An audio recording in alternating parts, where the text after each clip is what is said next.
Selamat datang di Bagan Siapi-Api Tempo Dulu. Rumah Kapiten Kedua, Bagan Siapi-Api, Oi Hai Tam tahun 1911 sampai tahun 1922. Letnan Der Chinazin Oi Hai Tam berasal dari Bengkalis. Merupakan anak dari Kapiten Bengkalis yang berada di Siak yakni Oi Leong Tan. Bernama asli Oi Koum Powi, hijrah ke Bagan Siapi-Api awal 1900. Melalui titah Sultan Siak, untuk menjadi kapiten di Bagan Siapi-Api.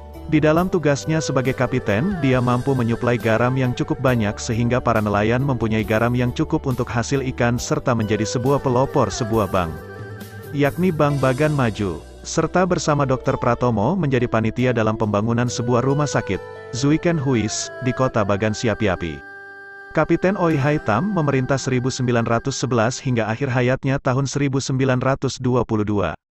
Sebelum Oi Hai Tam datang ke Bagan Siapi-Api, saat ibu kota masih di Tanah Putih, dengan jabatan kapiten oleh Ang Koen Ju, akhirnya pemerintah Kesultanan Siak mencopot Ang Koen Ju dan menggantikan dengan Oi Hai Tam. Tapi sayang, pasca masuknya kolonial Belanda, Kesultanan Siak tidak bisa berkuasa secara penuh lagi. Setelah lepasnya Binjai, Langkat, Delhi, Batubara dan Kota Pinang yang beralih di bawah kekuasaan Hindia Belanda. Belanda ingin berkuasa di Bagan Siapi-Api dan Bengkalis.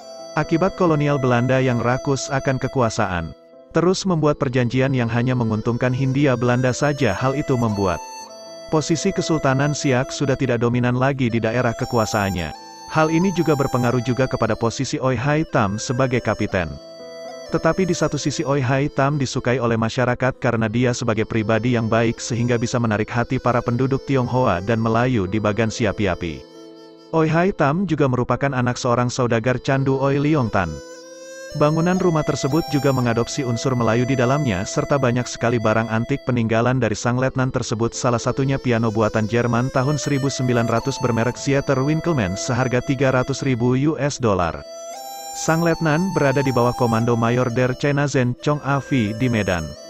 Sebagai pusat dari pemerintahan Sumatera Timur yang mencakup Langkat, Delhi, Batubara, Simalungun, Toba, Asahan, Serdang and Bedagai, Bengkalis, Rokan, serta Siak Sri Indrapura. Sebagai seorang kapiten, beliau juga seorang saudagar. Saat itu tiadalah tandingan beliau dalam berbisnis dengan mengimpor garam dari Madura dan mengekspor ikan asin beserta terasi ke luar negeri dan juga Batavia, Semarang dan Surabaya. Selain itu, Oi Hai Tam juga punya hubungan dagang dengan Singapura, dengan perusahaan dagang perkapalan Wi Brother. Hal inilah membuat kolonial Belanda cemburu akan kesuksesan beliau. Secara kekuasaan Letnan Oi Hai Tam dibantu oleh beberapa Wigmaster atau kepala kampung yakni 1. Wigmaster Bagan Siapi-Api Ulu, 2. Wigmaster Bagan Siapi-Api Tengah, 3. Wigmaster Sineboy, 4. Wigmaster Tanah Putih, 5. Wigmaster Panipahan. Saat Oi Hai Tam masih menjabat sebagai kapiten, keuangan serta upeti dari Bagan Siapi-Api untuk Kesultanan Siak masih berjalan lancar, namanya tidak pernah cacat hukum serta tidak pernah penyelewengan anggaran. Besarnya hasil upeti dari hasil ikan hingga sewa tanah membuat Belanda ingin menguasai, serta tergiur untuk mengajak Letnan Oi Hai Tam untuk berkomplot mengkhianati Kesultanan Siak. Tetapi Oi Hai Tam menolak keras. Selagi dia masih di Bagan Siapi-Api, jangan harap kolonial melanggar hal yang telah tertuai di atas perjanjian tersebut. Ketika itu tahun 1922 Trevor menjadi konselir Belanda di Bagan Siapi-Api. Peristiwa itu pun terjadi. Pada tahun 1922 Oi Hai Tam pun tewas secara tidak wajar di dalam usia 46 tahun. Jasadnya dikebumikan di Jalan Putra Kelurahan Bagan Timur. Dia gugur dalam tugas yakni saat masih menjabat sebagai kapiten, meninggalkan 7 orang anak dan seorang istri. Tidak hanya itu, tahun 1923 Trevor pun mencopot penghulu Bagan Siapi-Api saat itu yakni Tengku Jambul yang merupakan masih kerabat dari Sultan Siak. Setelah Oi Hai Tam wafat, hubungan Sultan Siak dengan orang Tionghoa di Bagan Siapi-Api mulai renggang. Hanya tahun 1927 orang Tionghoa Bagan Siapi-Api datang ke Istana Siak untuk mengadukan tingginya upeti di Bagan Siapi-Api.